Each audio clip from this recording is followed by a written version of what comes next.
이 시간 하나님의 말씀을 듣고자 합니다.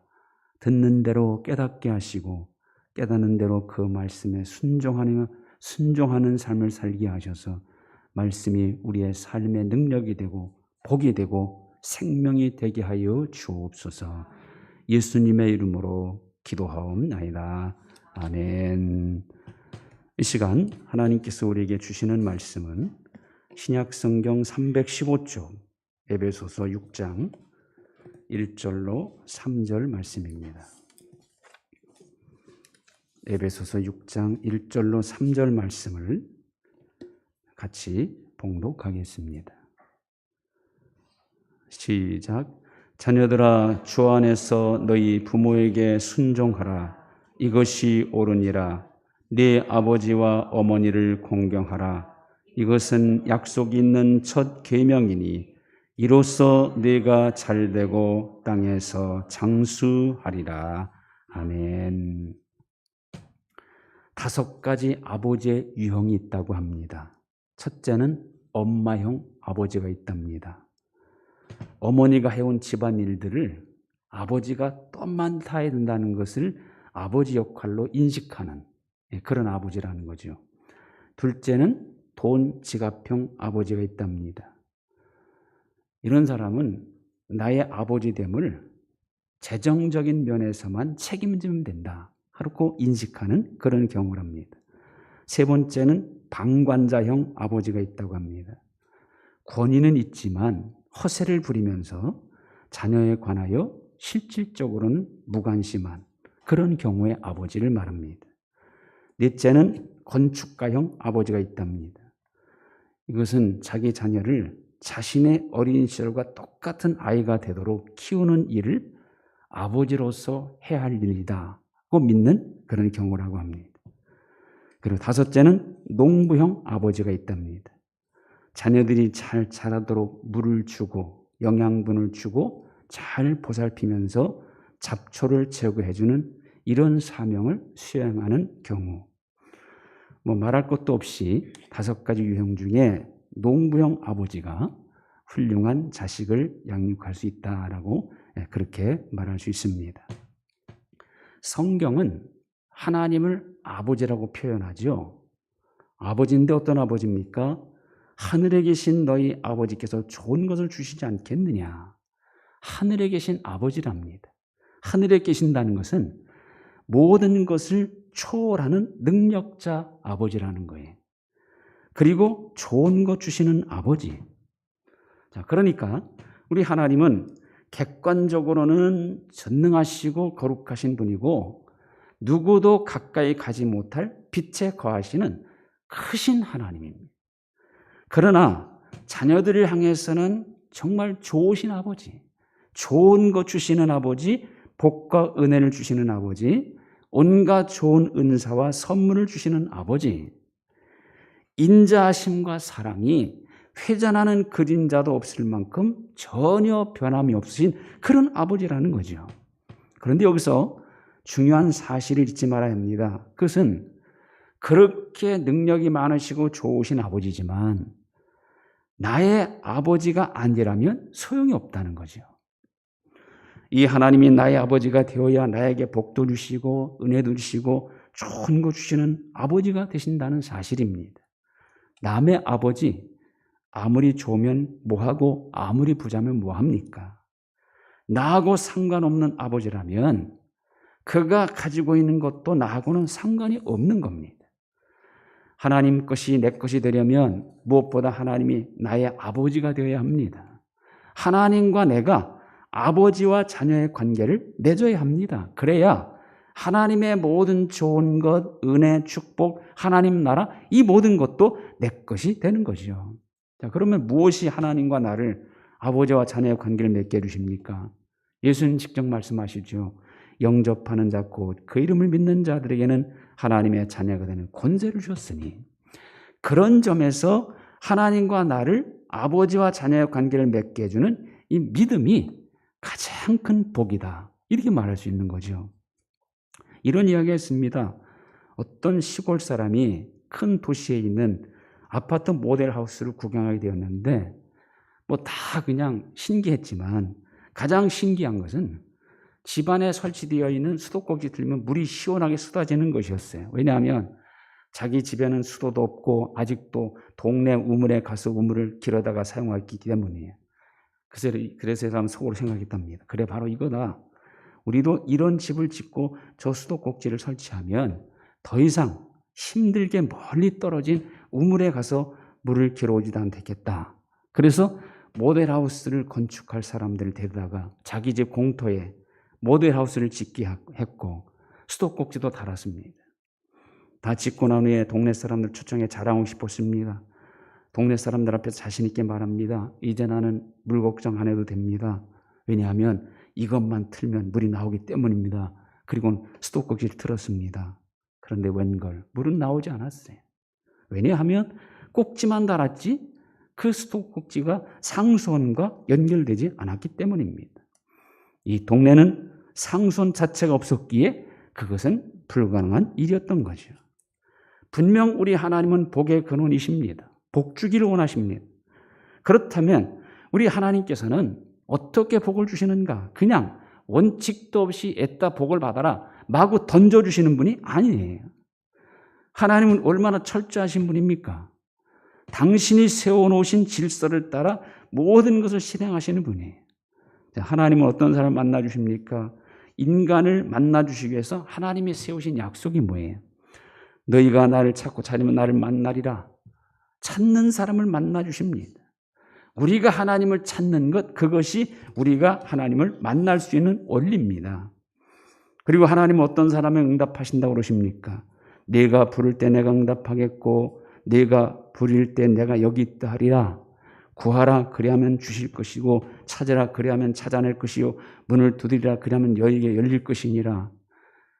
부르는 사람, 기도하는 사람에 응답하시는 것이 하나님이 세우신 응답의 원칙입니다. 자, 그렇다면 하나님은 어떻게 복을 주십니까? 하나님이 정해놓으신 통로를 통해 주십니다. 그 통로가 뭡니까? 세 가지 통로가 있어요. 성경에 의하면. 첫째는 성전이라는 통로죠. 솔로몬이 성전을 건축한 후에 봉헌 기도를 드립니다. 내용은 이겁니다. 하나님, 누구든지 이 성전에 와서 하나님을 찾으면 하늘에 계신 하나님께서 들으시고 소원을 들어주시고 회개하면 죄도 용서해 주시고 구하는 대로 주시옵소서. 그러자 하나님은 그 기도에 대해 이렇게 약속하시죠. 열왕기상 9장 3절입니다.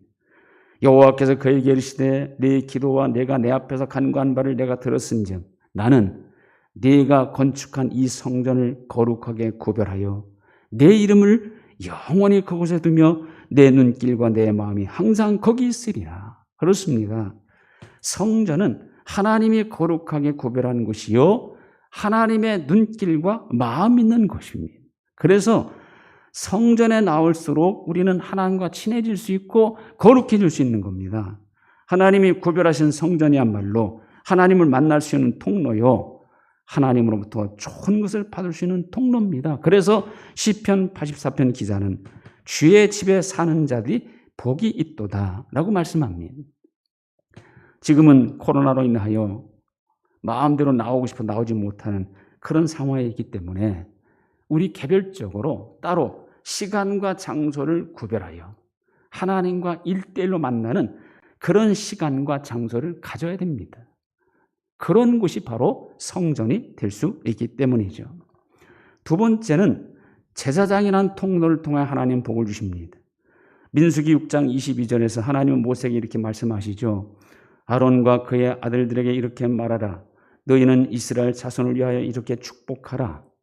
여호와는 내게 복을 주시고 너를 지키시기를 원하며 여호와는 그의 얼굴을 내게 비추사 은혜 베푸시기를 원하며 여호와는 그 얼굴을 내게로 향하여 드사 평강 주시기를 원하노라고 하라. 그들이 이같이 내 이름으로 이스라엘 자손에게 축복하면 내가 그들에게 복을 주리라. 자, 아론의 아들들은 제사장입니다. 하나님은 제사장들이 이스라엘 자손을 향하여 축복을 비는 대로 복을 주신다는 겁니다. 제사장을 하나님의 축복의 통로로 사용하신다는 것이죠. 오늘날 목회자들이 제사장 역할을 담당하는 사람들입니다. 아니, 모든 목회자들은 제사장으로서의 역할을 잘 감당할 수 있어야 합니다. 목회자들은 하나님의 자녀인 성도들을 위해서 축복을 필요할 의무가 있습니다. 성도들의 신앙을 위하여, 성도들 가정의 행복을 위하여, 그리고 성도들의 자녀를 위하여 축복 기도할 의무가 있습니다. 성도들의 사업장과 직장 생활을 위해서 기도해야 하고, 성도들이 이단과 사이비에 빠지지 않도록 지켜야 하고, 그리고 성도들은 목회자로 하여금 자신들을 위해서 진심으로 축복을 빌 수 있는 자리에 있어야 합니다. 성도들은 목회자의 걱정거리가 되면 그만큼 손해입니다. 목회자들의 걱정거리가 뭡니까? 신앙생활 제대로 안 하는 성도들이 사실은 목회자가 제일 걱정거리예요. 신앙생활을 제대로 안 하는 성도들에서 축복을 비는 기도보다는 어떤 기도를 더 많이 하겠습니까? 그로 하여금 믿음 생활 잘하도록 해달라고, 더 열심히 하나님과 가까이 해달라는 이런 기도를 더 많이 하게 되겠죠. 하나님의 자랑거리, 교회의 자랑거리가 되는 성도가 된다면 목회자들은 그런 성도를 위해서 열심히 기쁘게 축복 기도를 하지 않을 수가 없는 겁니다. 저는 우리에게 성도들과 가정들, 그리고 자녀들, 사업장, 직장 생활이 다 복되게 해달라고 기도하고 있습니다.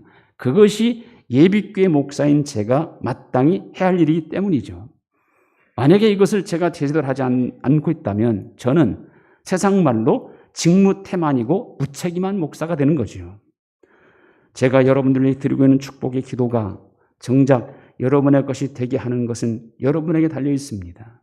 하나님은 축복해 주시기를 원하지만 그 축복을 받을 자세, 받을 준비가 되어 있어야 된다는 것이죠. 여러분 자신이 하나님을 기쁘시게 하는 자리에 있어야 하나님도 여러분의 마음의 소원을 이루어 주시는 겁니다. 아무리 축복의 기도를 드려도 하나님이 함께 할 수 없는 자리에 있다면 그 기도는 응답받을 수 없습니다. 세 번째는 부모라는 통로죠. 하나님은 부모를 통하여 자녀를 축복하십니다. 부모가 하나님께 순종하고 하나님을 잘 섬기면 천대까지 이행하시며 인애를 베푸신다고 말씀하고 있어요. 신명기 7장 9절에 보면 너는 알라 오직 네 하나님 여호와는 하나님이시오 신실하신 하나님이시라 그를 사랑하고 그의 계명을 지키는 자에게는 천대까지 그의 언약을 이행하시며 인애를 베푸시되. 누구의 자손들 천대까지 인애를 베푸십니까? 하나님을 사랑하고 계명을 지키는 자에게 그의 천대까지. 하나님은 이삭에게 축복을 약속하지요. 내가 너와 함께해서 내게 복을 주겠다. 내가 이 모든 땅을 너와 네 자손에 주리라. 네 자손을 하늘의 별과 같이 번성하게 할 것이다. 천하 만민이 네 자손을 인하여 복을 받으리라. 이런 놀라운 축복을 약속하십니다. 그런데 하나님께서 이삭에게 왜 이런 축복을 주신다고 약속합니까? 이유를 분명히 밝히고 있어요. 창세기 26장 5절입니다. 이는 아브라함이 내 말을 순종하고 내 명령과 내 계명과 내 율례와 내 법도를 지켰음이니라. 이삭의 아버지 아브라함이 하나님께 순종했기에 하나님은 그 아브라함의 믿음을 보시고 그의 아들 이삭과 자손에게 복을 주신다는 겁니다. 부모님이 되시는 여러분들, 아마 여러분의 자녀들이 하나님의 복 받기를 다 원하실 겁니다. 아마 이건 모든 부모들에게 제일 되는 소원 아닙니까? 그렇다면 부모인 우리가 자녀들이 축복을 받을 수 있는 축복의 통로가 되어야 합니다. 부모인 우리가 하나님 말씀에 순종하고 하나님을 잘 섬기면 하나님께서는 나에게도 복을 주시지만 나로 인하여 내 자녀들에게 축복의 통로가 되어주는 일이라는 거죠. 그리고 자녀가 부모를 잘 공경하면 하나님이 또 축복하십니다.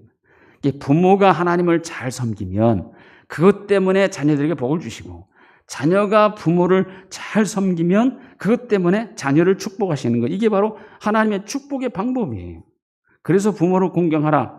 이 계명은 축복이 약속된 계명이라고 하죠. 오늘 말씀도 그 사실을 뒷받침하고 있습니다. 자녀들아, 주 안에서 너희 부모에게 순종하라. 이것이 옳으니라.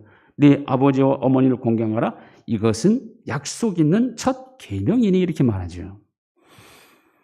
주 안에서 부모에게 순종하라는 말은 주님께 순종하듯 부모에게 순종하라는 겁니다. 부모를 향한 자녀의 가장 올바른 태도는 순종입니다. 왜냐하면요, 부모는 하나님의 대리자이기 때문입니다.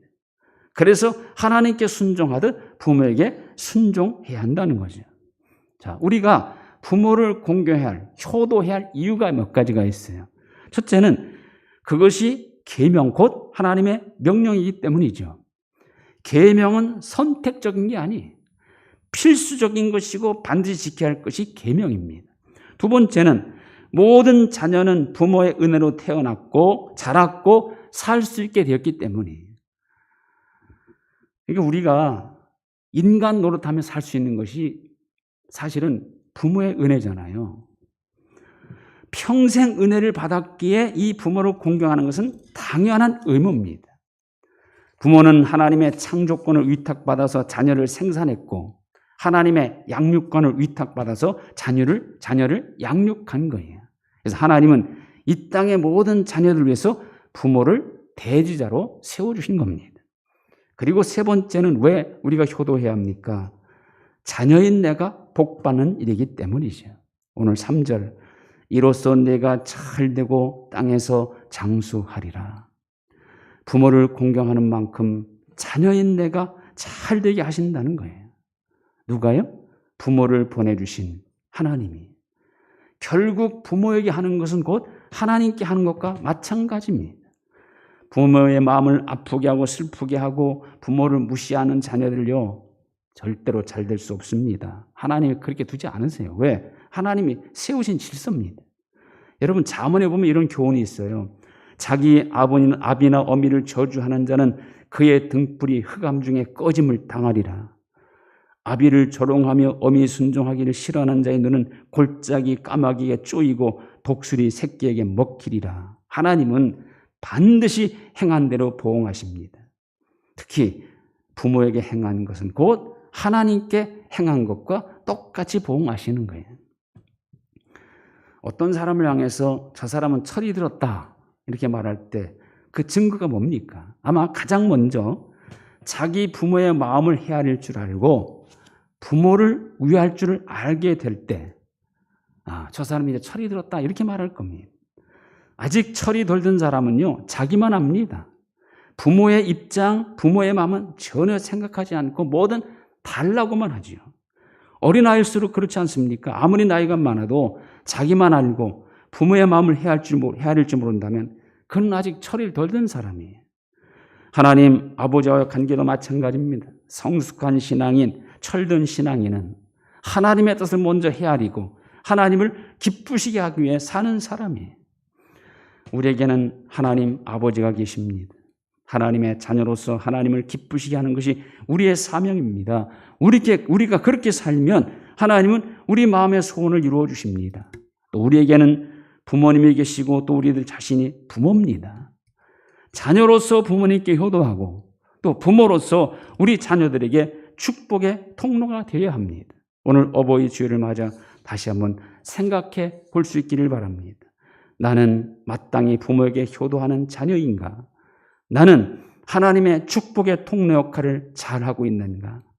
나는 땅에서 잘되고 장수하실 만큼 부모님께 순종하고 있는가? 나는 하나님 아버지 앞에 성숙한 신앙인으로 살고 있는가? 내 뜻보다는 하나님의 뜻을 더 앞세우고 있는가?